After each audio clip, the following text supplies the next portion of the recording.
सरकार लाई है विद्यार्थियों के लिए डिजिटल लाइब्रेरी। बच्चों के उज्जवल भविष्य के लिए बिहार सरकार है सदा अग्रसर और तैयार। कक्षा 1 से कक्षा 12 तक की सभी पाठ्य पुस्तक पूरक सामग्री एवं वीडियो अब शिक्षा विभाग बिहार सरकार द्वारा विकसित पोर्टल पर है उपलब्ध। अध्ययन सामग्री देखने के लिए BEPCLots.bihar.gov.in पर विजिट करें अथवा एंड्रॉइड मोबाइल पर गूगल प्ले स्टोर से E-Lots ऐप डाउनलोड करें। शिक्षकों, अभिभावकों एवं बच्चों से अनुरोध है कि इस ई-लाइब्रेरी का अधिक से अधिक लाभ उठाएं और अपनी पढ़ाई जारी रखें।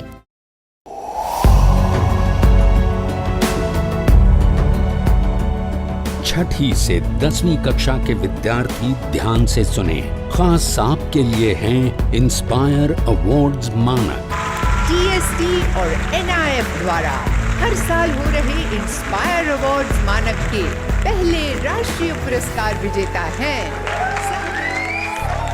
विजेता आप भी हो सकते हैं, इसलिए किसी भी क्षेत्र में साइंस और टेक्नोलॉजी पर आधारित अपने इनोवेटिव आइडियाज के साथ तैयार हो जाइए।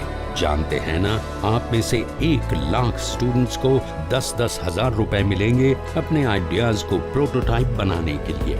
उसके बाद दुनिया सराहेगी आपका हुनर जब पहुंचेगा आपका आइडिया लोगों तक प्रोडक्ट के रूप में। तो अपने ओरिजिनल इनोवेटिव आइडियाज को स्कूल में जमा करें। बेस्ट आइडियाज आगे बढ़ाए जाएंगे ऑफिशियल वेबसाइट पर, और हाँ, जल्दी आज ही जमा करें। So good luck with inspire awards मानक।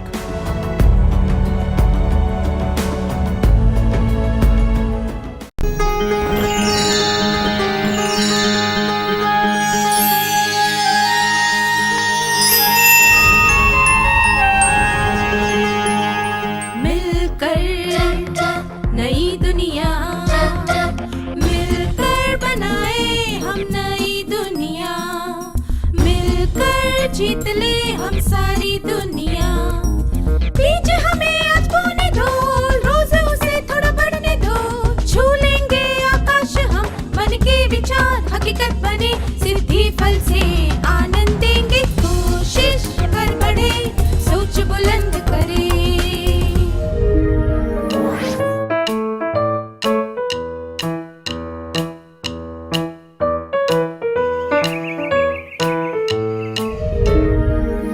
नमस्ते छात्रों, आप सबको यहाँ देखकर खुशी हुई। आइए सुनते हैं कि कविता ने अलग अलग मौकों पर अपने दोस्तों से क्या कहा। एक दिन उसने अपने दोस्तों से कहा, तुम्हें पता है, मैंने कल रात चांद को हरे रंग में बदलते हुए देखा।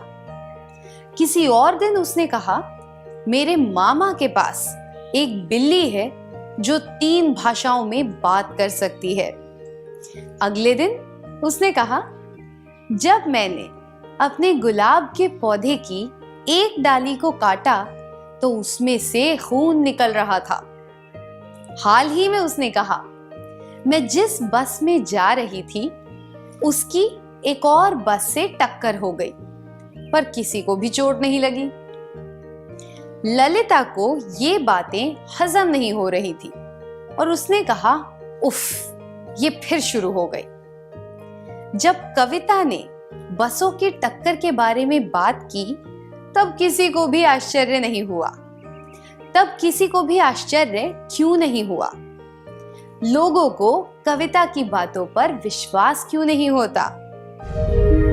चांद हरा नहीं होता, बिल्लियां बात नहीं करती, गुलाब के पौधों से खून नहीं निकलता। ये सब बातें हमें पता हैं। इसलिए जब कविता ने इनके बारे में बात की तब किसी ने उसका विश्वास नहीं किया। वह बार बार इस तरह की बातें करती रहती है, इस वजह से लोगों को उस पर विश्वास नहीं रहा। इसलिए जब उसने बस की टक्कर वाली सही घटना के बारे में बताया तब भी किसी ने उसका विश्वास नहीं किया, ना ही उसकी बात को गंभीरता से लिया। हमने इससे क्या सीखा? मूल्यांकन का मतलब है जाने माने तथ्यों और राय के आधार पर किसी चीज को आंकना। हमें मूल्यांकन किस तरह करना चाहिए? आइए इस प्रश्न का उत्तर जानने के लिए एक प्रश्नोत्तरी करते हैं। आपको स्क्रीन पर कुछ प्रश्न दिखाए जाएंगे जिनके बहुविकल्पी उत्तर होंगे। आपको सबसे उचित उत्तर चुनना है। तैयार हैं? Nile 6650 kilometre, Ganga 2540 kilometre, Amazon 6400 kilometre. सबसे लंबी नदी कौन सी है?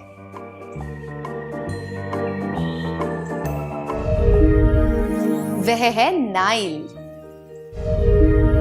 Kanchenjunga 8586 metre, mount K two 8611 metre, mount Everest 8850 metre.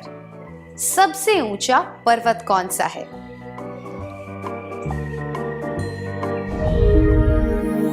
वह है एवरेस्ट।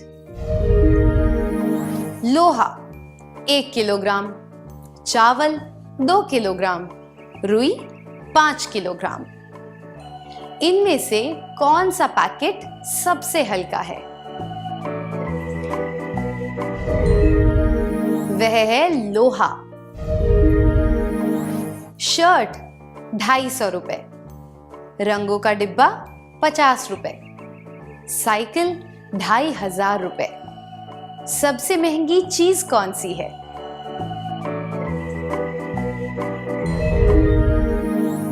वह है साइकिल। आप सबको धन्यवाद। यह कैसे हुआ कि आप सब ने इन प्रश्नों के एक जैसे उत्तर दिए? आपने किलोमीटर, मीटर और किलोग्राम को लंबाई, ऊंचाई और वजन के मापदंड के आधार पर लिया। किलोमीटर, मीटर, किलोग्राम और रुपए माप के मानक के तौर पर स्वीकारे जाते हैं और ये प्रत्येक व्यक्ति के लिए अलग अलग नहीं होते। इसलिए आप सबके उत्तर एक जैसे थे और सही थे। जो इकाइयां समय, स्थान, व्यक्ति या संस्कृति के लिए नहीं बदलती, उन्हें निष्पक्ष कारक कहा जा सकता है। ये तथ्यों पर आधारित होती हैं। हमने इससे क्या सीखा? केवल मानक के आधार पर किसी चीज का मूल्यांकन करना या फिर उसे जांचना संभव है। निष्पक्ष कारक तथ्यों पर आधारित होते हैं। ये किसी भी व्यक्ति, स्थान या समय के लिए समान होते हैं, कभी बदलते नहीं हैं।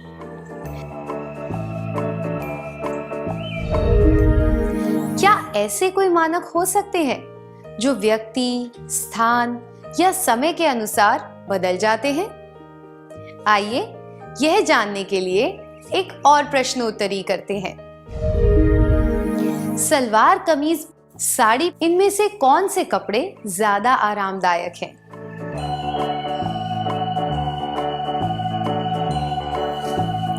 जयपुर, दिल्ली, उज्जैन घूमने जाना हो तो इनमें से कौन सी जगह सबसे अच्छी है?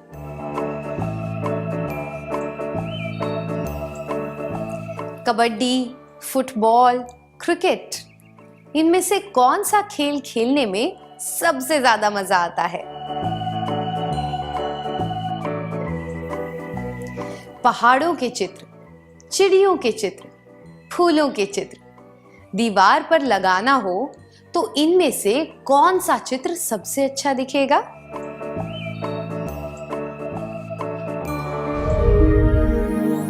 धन्यवाद। क्या आपने इन प्रश्नों के एक जैसे जवाब दिए?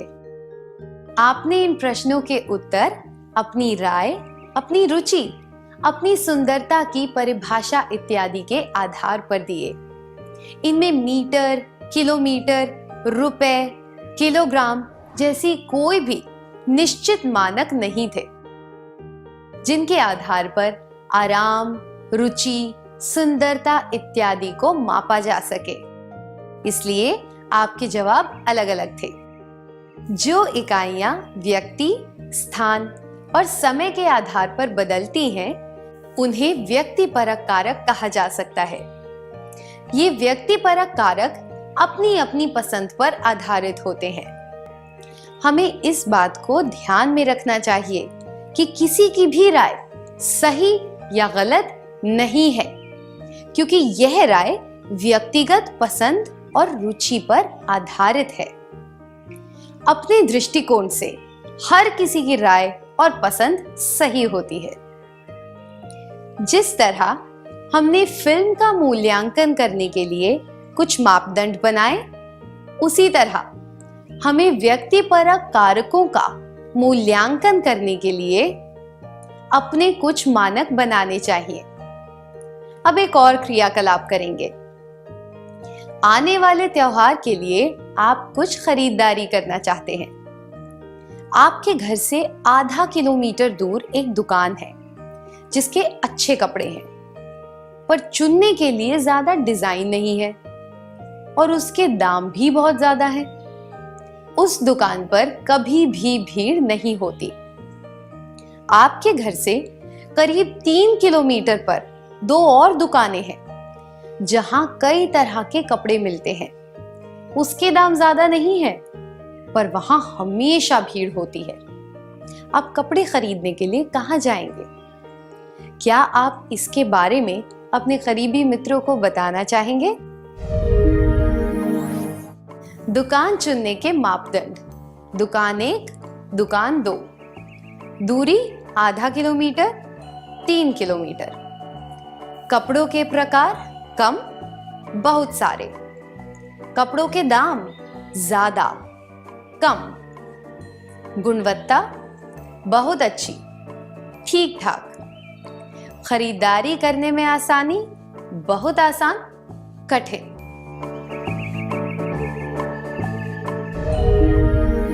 अपनी पसंद और उसके कारण बताने के लिए धन्यवाद। आपने दूरी, प्रकार, दाम, गुणवत्ता और आराम जैसी कई बातों को ध्यान में रखते हुए दुकान को चुना। आप सबने अलग अलग दुकानों को चुना। आपके पास कुछ मापदंड थे, पर आपने अपनी प्राथमिकता और पसंद को ध्यान में रखते हुए दुकान को चुना। उदाहरण के लिए, आप में से कुछ लोगों ने पहली दुकान को चुना क्योंकि वह पास में थी। आपने दाम और कपड़ों के प्रकार पर ध्यान नहीं दिया। दूसरी दुकान दूर थी, फिर भी आपने उसे चुना क्योंकि वहां कई प्रकार के कपड़े थे और दाम भी कम थे। इसलिए मूल्यांकन के लिए हम सबके अपने मापदंड होते हैं। हर किसी के मापदंड उनके दृष्टिकोण के हिसाब से सही होते हैं। हम यह नहीं कह सकते कि एक दुकान को चुनना सही और दूसरी दुकान को छोड़ना गलत है। हमने इससे क्या सीखा? व्यक्तिपरक कारकों का मूल्यांकन करने के लिए हमें अपनी पसंद के आधार पर कुछ मापदंड बनाने पड़ते हैं। ये मानक व्यक्ति, स्थान या समय के आधार पर बदलते रहते हैं। इन्हें सही या गलत नहीं कहा जा सकता है।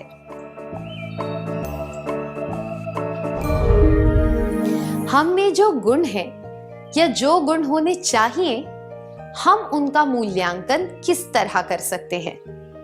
आइए एक क्रियाकलाप के द्वारा यह जानने की कोशिश करते हैं। आपको स्क्रीन पर एक तरफ कुछ गुण दिखाए जाएंगे और दूसरी तरफ कुछ मापदंड दिखाए जाएंगे, पर उनके जोड़े सही नहीं हैं। क्या आप उनके सही जोड़े बना सकते हैं? क्या आप तैयार हैं? गुण या योग्यता मानक या मूल्यांकन के मापदंड: शैक्षिक निपुणता, दुश्मनों की कमी, मैत्रीपूर्ण व्यवहार, लोगों पर बहुत कम चिल्लाना, सोच समझकर पैसे खर्च करना, उपयोगी काम में ज्यादा समय बिताना, गुस्से पर काबू रखने की योग्यता, पैसों की बचत, समय बर्बाद ना करने की योग्यता, अंक या विषय से संबंधित ज्ञान। क्या अब हम सही जवाब देखें? गुण या योग्यता मानक या मूल्यांकन के मापदंड, शैक्षिक निपुणता, अंक या विषय से संबंधित ज्ञान, मैत्रीपूर्ण व्यवहार, दुश्मनों की कमी, सोच समझकर पैसे खर्च करना, पैसों की बचत, गुस्से पर काबू रखने की योग्यता, लोगों पर बहुत कम चिल्लाना, समय बर्बाद ना करने की योग्यता, उपयोगी काम में ज्यादा समय बिताना।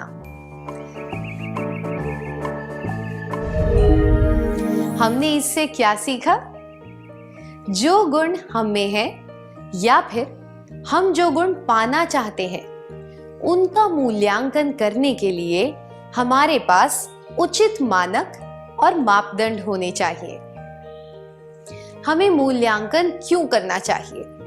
आइए एक कहानी के द्वारा यह जानते हैं। मीनाक्षी एक अच्छी खिलाड़ी बनना चाहती है। वह रोज दौड़ लगाने से पहले अपनी स्टॉप वॉच को सेट करती है। वह देखती है कि उसे दौड़ने में कितना समय लगेगा। दौड़ लगाने के बाद वह हर बार समय नोट करती है और यह देखती है कि उसमें कोई सुधार आया है या नहीं। वह इस बात का विश्लेषण करती है कि और तेज ना दौड़ पाने के क्या कारण हैं और अपनी गलतियों को सुधारती है। इस तरह उसने खुद के लिए ऊंचे मापदंड बनाए और उसकी योग्यता सुधरती रही। मूल्यांकन से निष्पक्ष और व्यक्तिपरक कारकों को मापने के लिए मापदंड बना सकते हैं। विकास को मापने में मदद मिलती है। सफलता के कारणों को जानने में मदद मिलती है। सफलता की राह में आने वाली रुकावटों को पहचानने और उन्हें हटाने में मदद मिलती है।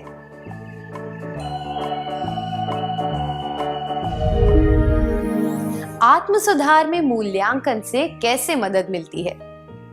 जो भी व्यक्ति आत्म सुधार करना चाहता है, उसे खुद की कमियों और अच्छाइयों का मूल्यांकन करना चाहिए।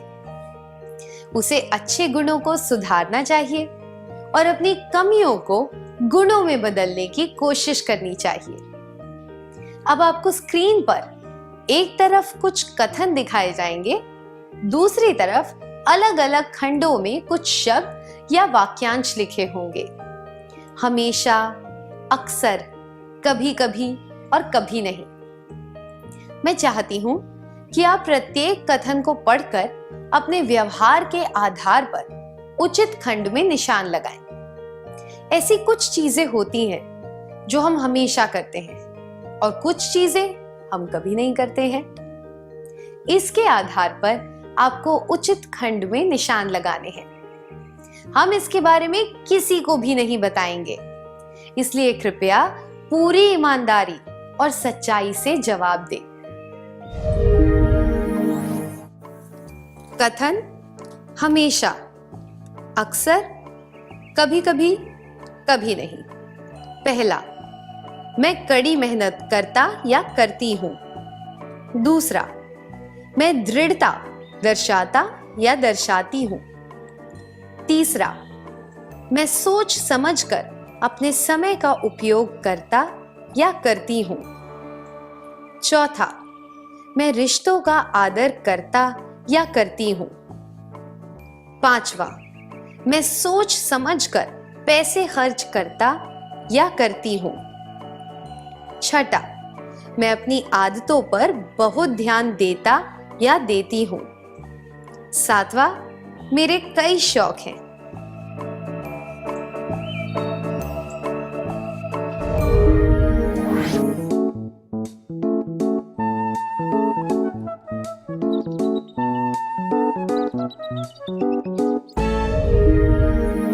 धन्यवाद दोस्तों। अगर आपने 5 से ज्यादा कथनों के लिए हमेशा पर निशान लगाया है, तो आप आत्म सुधार की सही दिशा में जा रहे हैं। अगर आपने 5 से कम कथनों के लिए हमेशा पर निशान लगाया है, तो आपको जल्द से जल्द आत्म सुधार के मापदंडों तक पहुंचने का प्रयास करना चाहिए। क्या हम आज के सत्र में सीखी बातों का सार संक्षेप कर लें?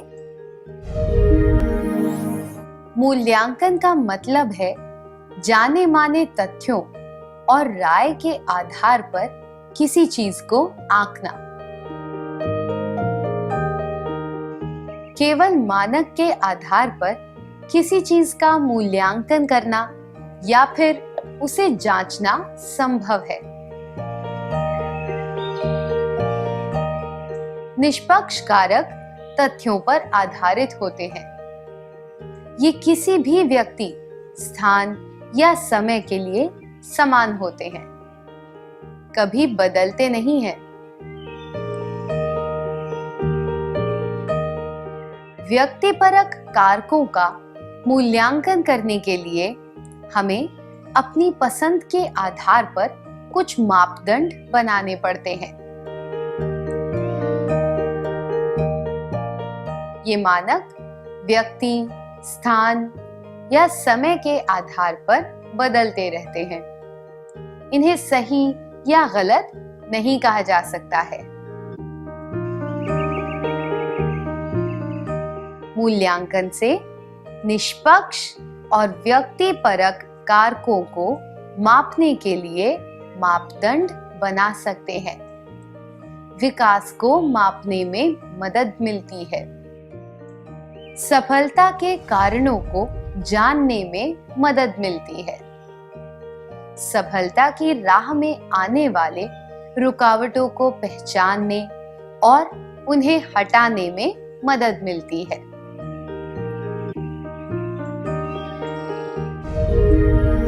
इतनी अच्छी तरह सार संक्षेप करने के लिए धन्यवाद।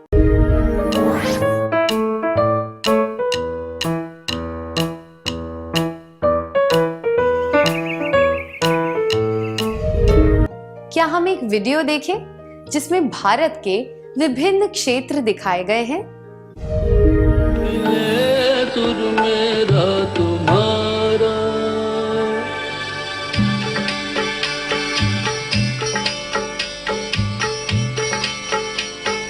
च्यान तरज तई म्यान तरज, इकवट बनिए सान तरज। तेरा सुर मिले मेरे सुर दे नाल, मिलके बने एक नवा सुर ताल।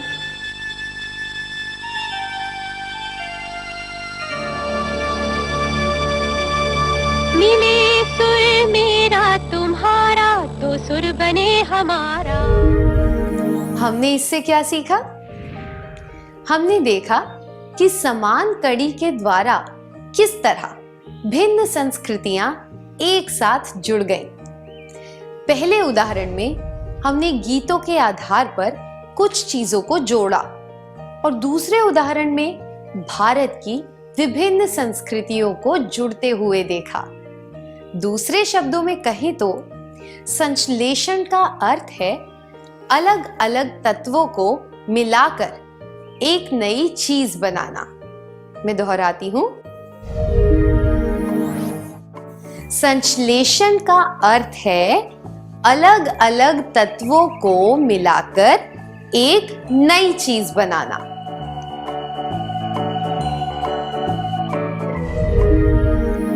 आइए एक उदाहरण के द्वारा यह समझने की कोशिश करते हैं कि संश्लेषण कैसे किया जाता है। मान लीजिए कि आपके पास आटा, नमक, हरा धनिया, लाल मिर्च, हल्दी और आलू है। आप आलू को उबालकर उसमें नमक, लाल मिर्च, हरा धनिया डालकर मसाला बना सकते हैं। फिर आप आटे को गूंथकर उसमें वह मसाला भरकर आलू के पराठे बना सकते हैं। आलू के पराठे खाते समय आप इन सब चीजों के स्वाद को अच्छी तरह पहचान पाएंगे। तो हम कह सकते हैं कि यह भी एक तरह का संश्लेषण है। आपने कुछ अलग अलग चीजों को साथ लेकर एक नई चीज बनाई। मालिनी एक लेखिका है। एक पत्रकार उसका इंटरव्यू लेने आया। वह उसकी सफलता का राज जानना चाहता था। मालिनी ने जवाब दिया, मेरे एक शिक्षक थे जो सारी आलोचनाओं को बहुत धैर्य से सुनते थे। जो आलोचना उन्हें उचित लगती थी वे उसे अपनाकर खुद को सुधारते थे। मैं तो केवल उनकी तरह अपनी गलतियों से सीखने की कोशिश करती हूँ और उन गलतियों को दोहराती नहीं हूँ। यही मेरी सफलता का राज है। हमने मालिनी से क्या सीखा? जीवन में हम जितने भी लोगों से मिलते हैं उन सब में कोई ना कोई विशेषता होती है। हम उनसे कुछ सीख सकते हैं। उन विशेष गुणों के लिए हम उन्हें अपना आदर्श मान सकते हैं। जब हम उनकी तरह उन विशेष गुणों को अपनी ताकत बना लेंगे तो हम भी उनकी तरह दूसरों के लिए आदर्श बन सकते हैं। इसलिए संश्लेषण से हमें आदर्श और अनुकरणीय व्यक्ति बनने में मदद मिलती है।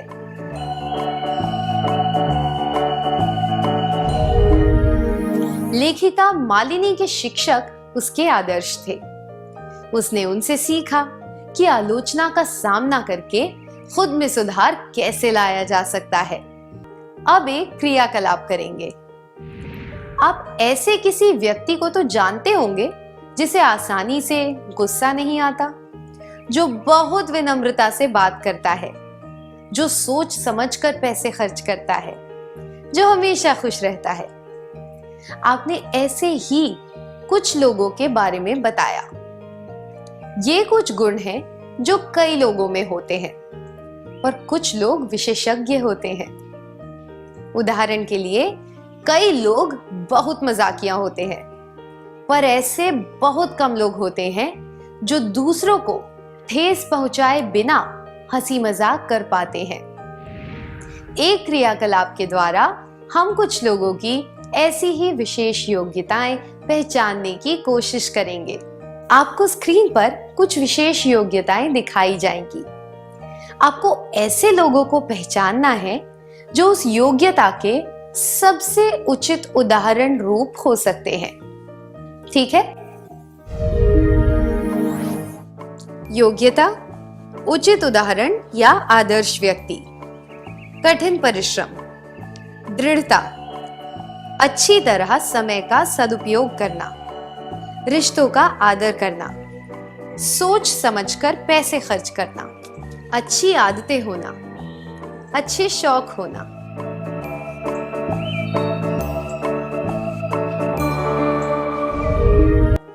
मुझे आशा है कि आप अपने आदर्श व्यक्ति को ध्यान में रखते हुए उनके जैसे सकारात्मक गुण खुद में लाने का प्रयास करेंगे और खुद भी एक आदर्श व्यक्ति बनने की कोशिश करेंगे।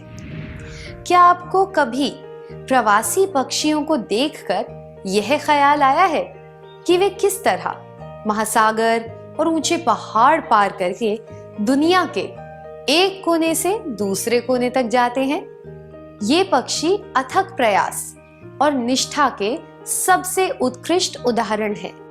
हमारे आसपास की हर एक चीज से हम प्रेरणा ले सकते हैं और अपने अच्छे व्यवहार के द्वारा हम भी समय की रेत पर अपने पद चिन्ह छोड़ सकते हैं।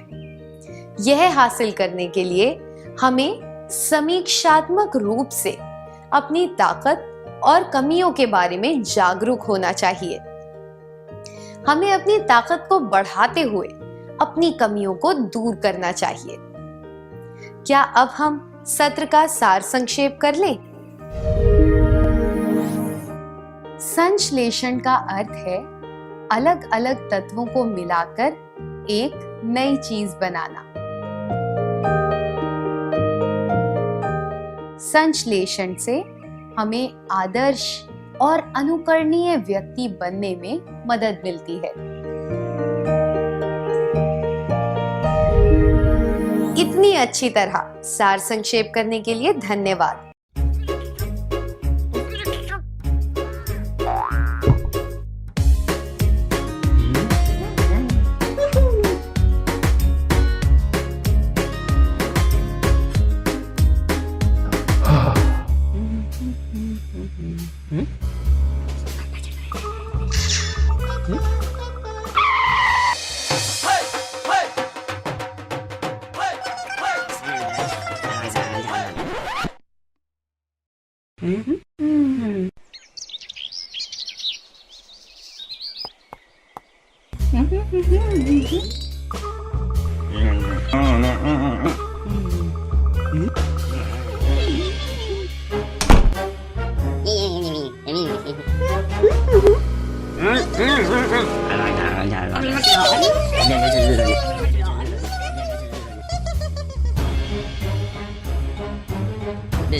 Tele Covid ka kaya dia kata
नमस्कार।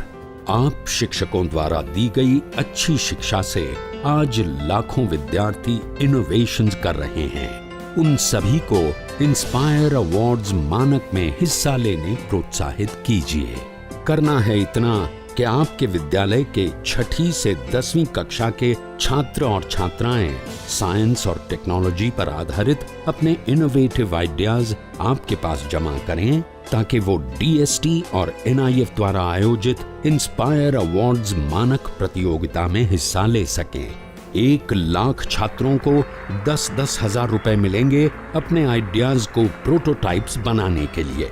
फिर छात्र डिस्ट्रिक्ट, स्टेट और नेशनल लेवल पर अपने इनोवेशंस को दिखाएंगे। फिर प्राइजेस और सम्मान पाएंगे।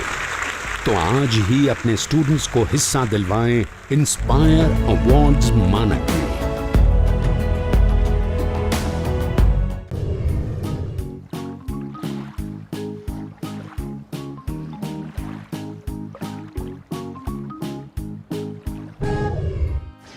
नमस्ते छात्रों, क्या हम आज के सत्र की शुरुआत एक खेल से करें?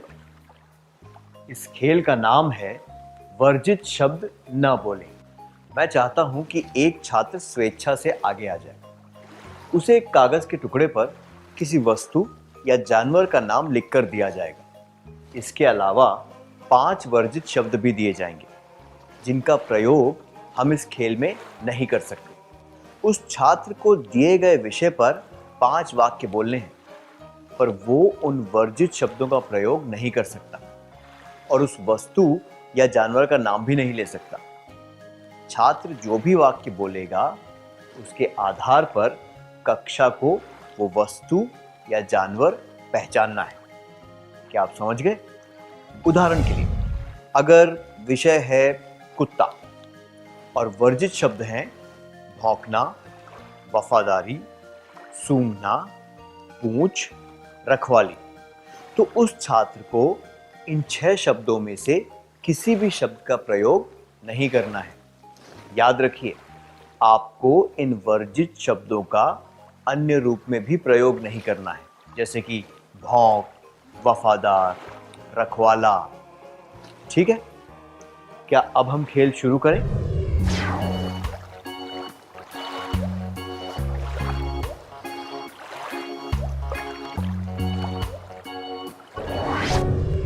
बहुत बढ़िया खेला आपने, धन्यवाद।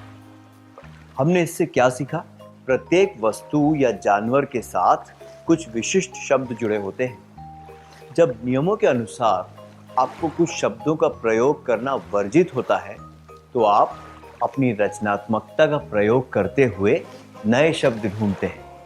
मनुष्य के विचारों की प्रक्रिया एक पानी की धारा की तरह होती है, जो मुक्त होकर अपने निश्चित पथ पर बहती रहती है। पर जब उस पथ में रुकावटें आती हैं, तो वो धारा बहने के लिए नया रास्ता ढूंढ लेती है। रचनात्मक विचारों से हम बाधाओं को दूर करने के लिए नए रास्ते ढूंढ लेते हैं। बातचीत में विभिन्नता और संपूर्णता आती है। चलिए अगले क्रियाकलाप के बारे में जानते हैं।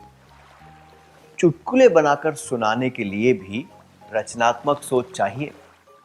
क्या आप में से कुछ विद्यार्थी अच्छे चुटकुले सुना सकते हैं?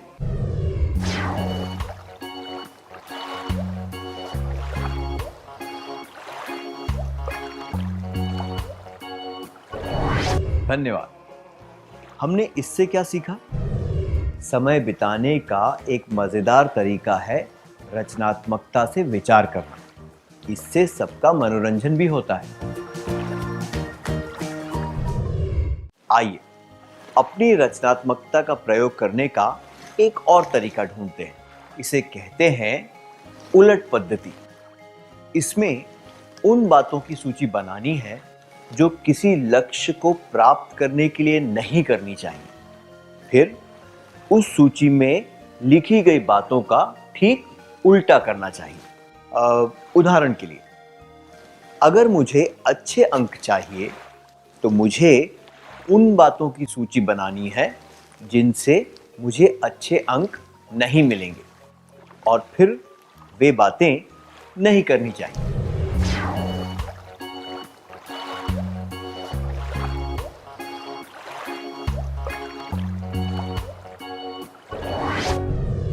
क्या हम कुछ बातों की सूची देखें? कक्षा में ध्यान न दें, रोज पाठ न पढ़ें, नियमित रूप से गृह कार्य न करें, मासिक परीक्षा न दें, नियमित रूप से पाठ का अभ्यास न करें। ये सूची केवल एक नमूना है। हम ऐसी कई सूचियां बना सकते हैं। अब हमें एक और सूची बनानी है जो इसके उल्टी है। क्या अब हम वो सूची बनाएं? कक्षा में ध्यान दें, घर पर रोज पाठ पढ़ें, नियमित रूप से गृह कार्य करें, मासिक परीक्षा दें, नियमित रूप से पाठ का अभ्यास करें। हमें इस सूची में लिखी बातों पर अमल करना है। क्या अब हम एक और क्रियाकलाप करें? आइए ये जानने की कोशिश करते हैं कि हम रविवार का सदुपयोग किस तरह कर सकते हैं। ये जानने के लिए क्या हम उलट पद्धति का प्रयोग करें? कृपया 5-5 लोगों के समूह बनाकर इस बारे में चर्चा करें।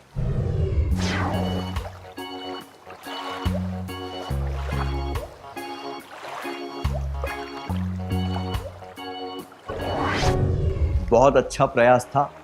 क्या अब हम उत्तर जांच लें? पहले हम नकारात्मक निर्देशों वाली सूची देखेंगे। रविवार को सुबह जल्दी न उठें, घर का काम न करें, अगले सप्ताह क्या करना है इसके बारे में न सोचें, दोस्तों से न मिलें, घर को साफ न करें। अब सकारात्मक सूची बनाते हैं।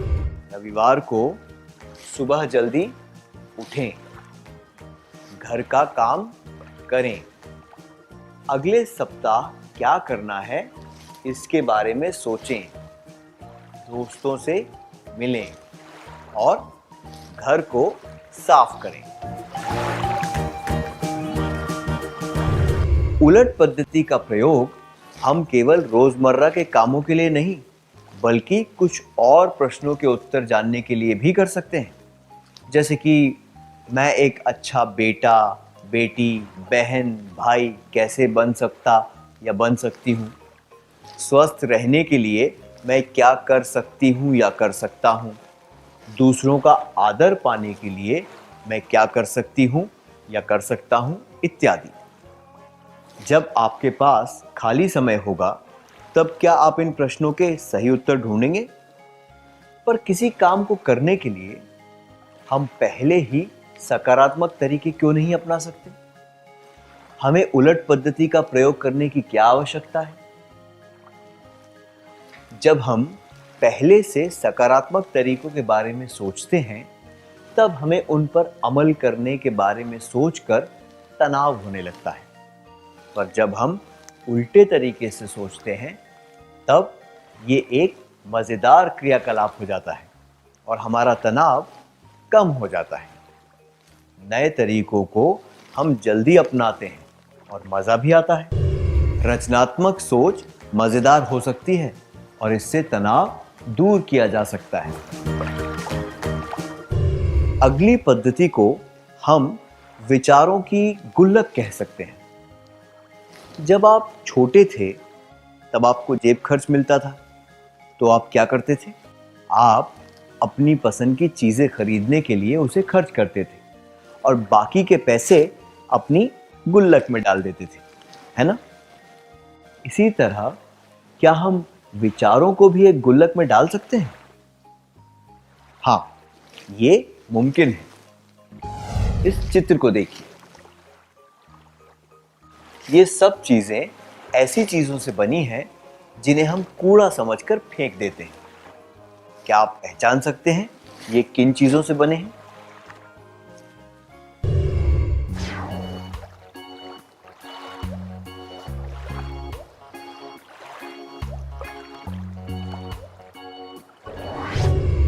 सही कहा। कूड़े से कोई कला का नमूना बनाना, इसके पीछे क्या राज है? रचनात्मक विचार, है ना? जो विचार हमें अचानक सूझते हैं उन्हें लिख लेना चाहिए और अपनी गुल्लक में संभाल कर रख लेना चाहिए। ये विचार बाद में हमारे काम आ सकते हैं। उदाहरण के लिए, अगर किसी में कविता लिखने का गुण है तो उसे रूपक, उपमाएं और इस तरह के अन्य वाक्यांश एक नोटबुक में लिख लेने चाहिए जो उसकी विचारों की गुल्लक का काम करेंगे। जब वो अपनी नोटबुक देखेगा तो एक नई कविता जन्म लेगी। इसी तरह आप अपने रचनात्मक विचार लिख सकते हैं जिनसे आपको अपने अल्पकालीन और दीर्घकालीन लक्ष्य प्राप्त करने में मदद मिलेगी। आप ये देखेंगे कि ऐसा करने से आपकी रचनात्मकता बढ़ेगी और आप में एक सकारात्मक बदलाव आएगा। जो विचार आपने लिखे हैं वे साहित्य की मिसाल बने या फिर किसी महान कार्य का रूप लें, ये जरूरी नहीं।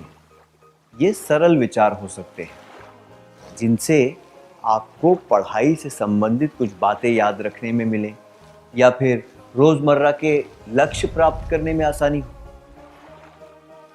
हमने इससे क्या सीखा? रचनात्मक सोच अनुशासन से आती है। इसमें महारत हासिल करने के लिए हमें नियमित रूप से अभ्यास करना पड़ता है।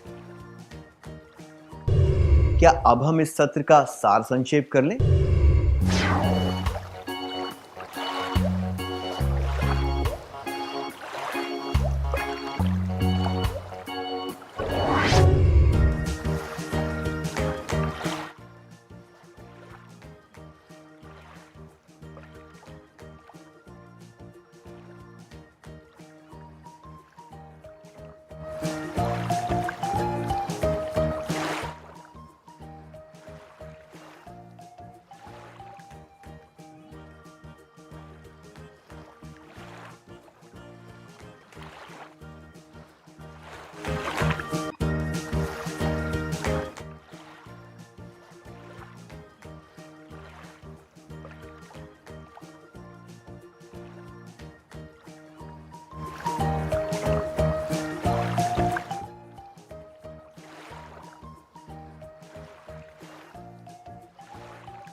धन्यवाद।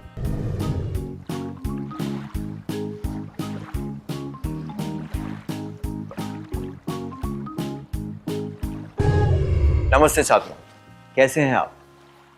अब तक हमने रचनात्मकता को बढ़ाने की कुछ तकनीकों के बारे में सीखा, जो है रूपक, निमोनिक के लिए कहानी बनाना, परछाई से आकृति बनाना, शब्द श्रृंखला, शब्दों को बदलना, विज्ञापन, अभिनय, चीजों का उपयोग करने के लिए नए तरीके ढूंढना, चीजों में सुधार लाना, वर्जित शब्द ना बोलें, उलट पद्धति और विचारों का गुल्लक।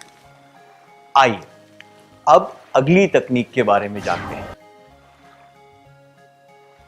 राइट ब्रदर्स ने जब हवाई जहाज बनाया तब उनके मन में कौन सा सवाल उठा होगा?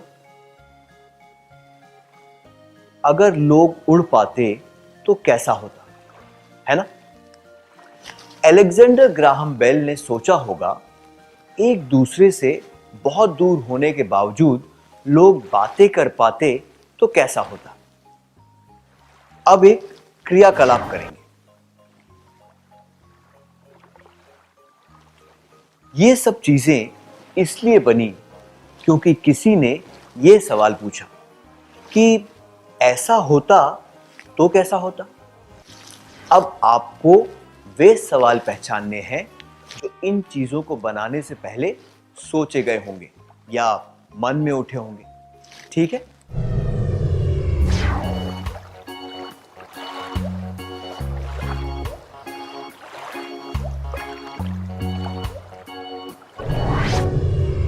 बहुत ही अच्छा प्रयास था। इन प्रश्नों की वजह से ये चीजें बनी होंगी। अगर टीवी का चैनल बदलने के लिए या आवाज बढ़ाने के लिए बार बार खड़े होकर ना जाना पड़ता तो कैसा होता? साइकिल चलाने या पैदल चलने की बजाय अगर किसी एक जगह ज्यादा जल्दी पहुंचा जा सकता तो कैसा होता? अगर हम थके बिना जल्दी से किसी चीज को पीस पाते या चटनी बना पाते तो कैसा होता? चाहे हम कितनी भी दूर रहते हों, पर उस दूरी के बावजूद हम किसी से बात कर पाते तो कैसा होता? बिना मेहनत किए अगर हम गर्मी में अच्छी हवा का आनंद उठा पाते तो कैसा होता? हमने इससे क्या सीखा? रचनात्मक सोच से नई चीजों की खोज होती है और चीजें इजाद होती हैं। अगर हम ऐसे प्रश्न पूछेंगे जिनके जवाब किसी ने नहीं दिए हैं, जैसे कि अगर जानवर हमसे बातें कर पाएं तो कैसा होगा? अगर परीक्षा दिए बिना किसी के ज्ञान और योग्यता को जांचा जा सके तो कैसा होगा? अगर 3 व्यक्ति एक ही टीवी पर अपनी पसंद के 3 अलग अलग कार्यक्रम देख पाएं तो कैसा होगा? तो शायद हम भी नई चीजें बना पाएंगे या खोज पाएंगे। अगर ऐसा होता तो ये प्रश्न केवल नई खोज या नई चीजों को बनाने के लिए नहीं, बल्कि चीजों में सुधार लाने के लिए भी पूछा जा सकता है। उदाहरण के लिए, अगर कमरे से बाहर जाने पर कमरे की लाइट अपने आप बंद हो जाए तो कैसा हो?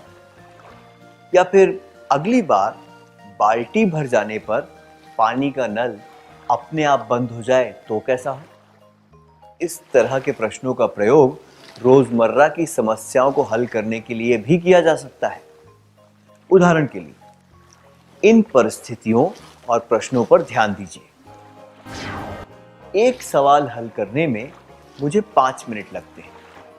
सवाल को जल्दी हल करने के लिए मुझे क्या करना चाहिए? मुझसे गोल रोटियां नहीं बनती। उन्हें गोल और हर तरफ से समतल बनाने के लिए मुझे क्या करना चाहिए? मेरे दोस्त पार्टी में नहीं आए। बचे हुए खाने का सदुपयोग करने के लिए मुझे क्या करना चाहिए? इस तरह की रचनात्मक सोच से हम अपने ज्ञान और अपनी योग्यता को सुधार सकते हैं। नए आइडियाज और इनोवेशन को आगे बढ़ाने का दुनिया का सबसे बड़ा मंच है इंस्पायर अवार्ड्स मानक, जहां कक्षा 6 से 10 तक के छात्र साइंस और टेक्नोलॉजी से संबंधित अपने आइडियाज और इनोवेशन को देश दुनिया तक पहुंचाने का मौका पा सकते हैं। स्कूल के माध्यम से जल्द अपने आइडिया को इंस्पायर अवार्ड मानक के वेब पोर्टल पर जमा करवाएं और अपने इनोवेटिव यात्रा की शुरुआत करें। ये करेगा आपके सपनों को साकार और एक नए नवसर्जक भारत का निर्माण। इंस्पायर अवार्ड्स मानक, इंस्पायरिंग इनोवेटर्स ऑफ टुमारो। ज्यादा जानकारी के लिए www.inspireawards-bst.gov.in पर जाएं।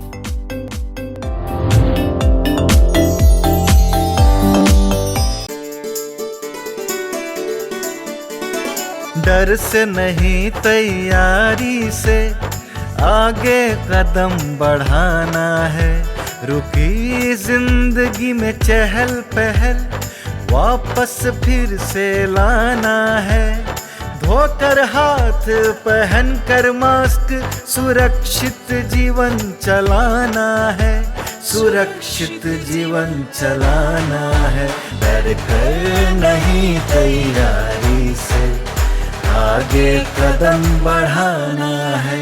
टीकाकरण की शुरुआत हो गई है, पर पहले की तरह हमें मास्क लगाना और 2 गज की दूरी बनाए रखना अभी भी जरूरी है। स्वास्थ्य विभाग और सूचना एवं जनसंपर्क विभाग बिहार सरकार द्वारा जनहित में जारी। जीतेगा बिहार। सरकार लाई है विद्यार्थियों के लिए डिजिटल लाइब्रेरी। बच्चों के उज्जवल भविष्य के लिए बिहार सरकार है सदा अग्रसर और तैयार। कक्षा 1 से कक्षा 12 तक की सभी पाठ्य पुस्तक पूरक सामग्री एवं वीडियो अब शिक्षा विभाग बिहार सरकार द्वारा विकसित पोर्टल पर है उपलब्ध। अध्ययन सामग्री देखने के लिए BEPCLOTS.bihar.gov.in पर विजिट करें अथवा एंड्रॉइड मोबाइल पर गूगल प्ले स्टोर से E-LOTS ऐप डाउनलोड करें। शिक्षकों, अभिभावकों एवं बच्चों से अनुरोध है कि इस ई लाइब्रेरी का अधिक से अधिक लाभ उठाएं और अपनी पढ़ाई जारी रखें।